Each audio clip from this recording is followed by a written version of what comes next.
Zhvillimi i dieshëm nga Gjermania nuk solli një dyshim të ri, por një konfirmim penal të asaj që prej vitesh funksiononte si industri kriminale. Prokuroria e përgjithshme e Bambergut dhe zyra qendrore për krimin kibernetik të Bavarisë ngritën aktakuzë ndaj Mikael B., të identifikuar si drejtues kryesor i një rrjeti ndërkombëtar mashtrimi me call centera, me dëm financiar që arrin deri në 230 milionë euro vetëm në vendet gjermanisht folse. Aktakuza përshkruan një strukturë të organizuar, të qëndrueshme në kohë dhe të shtrirë në disa shtete, ku Shqipëria shfaqet jo si territor periferik, por si bazë operative me peshë, me zyra, staf, flukse parash dhe mbrojtje faktike. Dokumentet gjermane e përshkruajnë skemën si një makineri të ndërtuar për të funksionuar për vite, me ndarje rolesh dhe disiplinë industriale. Call centerat nuk shfaqen si biznese të izoluara, por si motor të mashtrimit ku operatorët e trajnuar manipulojnë viktimat, i drejtojnë drejt platformave fiktive të investimit dhe i shtyjnë të transferojnë kursimet e tyre që nuk rikthehen më. Shqipëria del në këtë dosje si territor ku strukturat operuan në mënyrë të qëndrueshme, me qindra punonjës, me listat të targetuara klientësh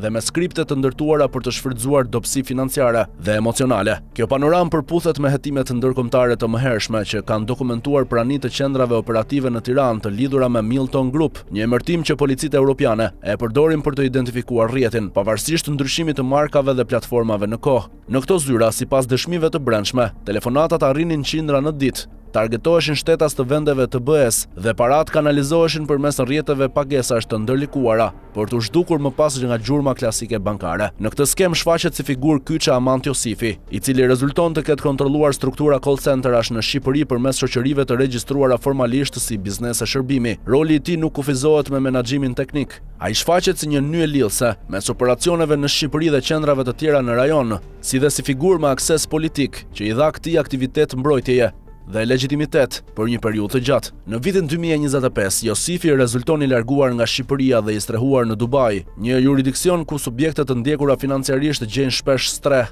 për të shpëtuar ekstradimit, në fakt që e zhvendos theksin nga ekzistenca e skemës të përgjegjësit që e lejuan dhe e mbrojtën atë. Në këtë kontekst, merr pesh lidhja Josifit me Olsi Ramën, vëllain e kryeministrit, me të cilin ai ka pasur marrëdhënie biznesi të dokumentuara në sektorin e telekomunikacionit.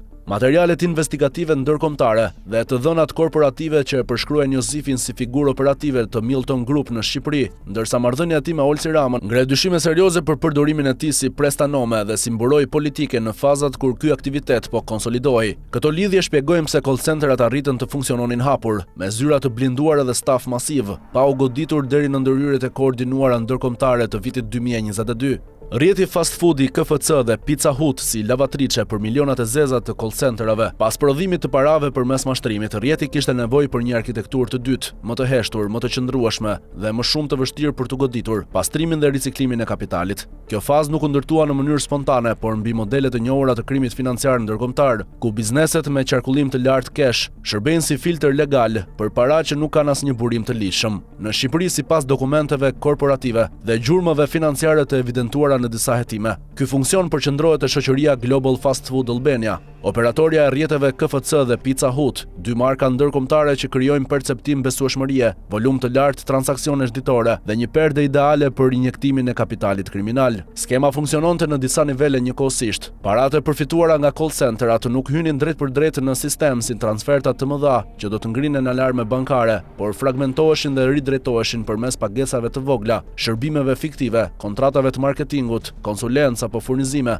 të gjitha të justifikuara në letër si shpenzime normale të një zinxhiri fast foodi. Një pjesë e kapitalit shfaqej si xhiro ditore nga shitjet, një pjesë tjetër si pagesë qirash, bonuse stafi apo investime për hapje pikash të reja. Në këtë mënyrë paraja e zhvatur humbiste identitetin kriminal dhe shndërroi në fitim të deklaruar. Hapi pasues ishte nxjerrja e këtij kapitali jashtë Shqipërisë. Këtu hyn roli i kompanive offshore, të ndërtuara enkas për të thyer zinxhirët e përgjegjësisë ligjore. Dokumentet tregojnë se pronësia e Global Fast Food Albania kalon nëpër struktura të regjistruara në jurisdiksione si Ras Al Khaimah International Corporate Center dhe British Virgin Islands, zona që ofrojnë anonimitet, mungesë transparence dhe pamundësi reale për të identifikuar pronarët përfitues. Këto kompani guask nuk ekzistojnë për të zhvilluar aktivitet ekonomik real, por për të thithur fonde, për t'i mbajtur të pallogaritshme dhe për t'i ridrejtuar sipas nevojës drejt investimeve të tjera, përfshirë ndërtimin, pasuritë e paluajtshme apo biznese të tjera. Në këtë arkitekturë shfaqet qartë roli i shtetasve gjeorgjan, të cilët dalin si administrator formal,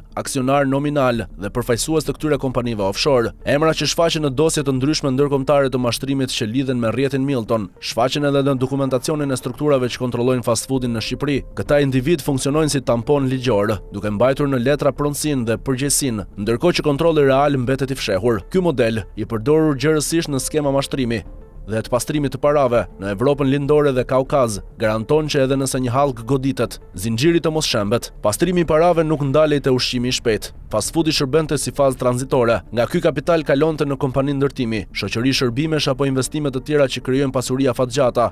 Çdo hap shoqërohej me dokumente, kontrata dhe bilance që në letër dukeshin korrekte, por që në thelb mbulonin një burim të vetëm, paratë e mashtrimit të qytetarëve evropian. Ky mekanizëm krijoi një qark të mbyllur dhe të vetëmbrojtur. Call centerat prodhojnë kapitalin kriminal, zinxhirët e fast foodit e përthithin dhe e normalizojnë. Offshore-et zhdukin gjurmën e pronësisë, ndërsa lidhjet politike garantojnë kohë, qetësi dhe mungesë ndërhyrjeje. Shqipëria në këtë skem nuk shfaqet si viktim pasive e një krimi të importuar, por si territor ku ajo arkitekturë ndërtua, u testua dhe u tolerua për vite. Akta akuza gjermane e djeshme e bën të pamundur çdo relativizim. Ajo e vendos këtë histori në kornizën e një industrie kriminale të mirë organizuar, me bazë operative edhe në Tiranë, që sot kërkon përgjigje të plota, jo vetëm nga drejtësia penale, por edhe nga institucionet që lejuan këtë lavazh financiar të funksionojë hapur.